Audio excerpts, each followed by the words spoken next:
Rinse and boil the spinach. Turn off the gas and let it cool down. Let's blend it in the blender. Add green chili to your taste, fresh coriander and 1 cup of fresh green peas.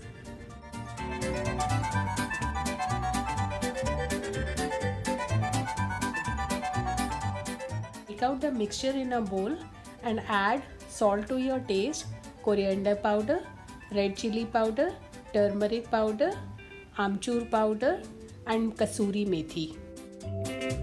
And add half a cup of gram flour basin and mix everything. Add some oil and saute the mixture in a pan to evaporate the extra water. Once it cools down, make the shapes of your choice.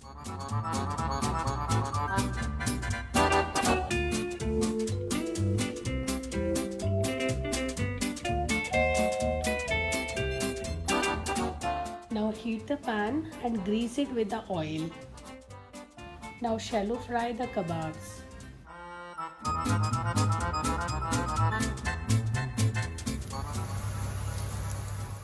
Turn them to cook from the other side. And the Hara Bhara kebabs are ready.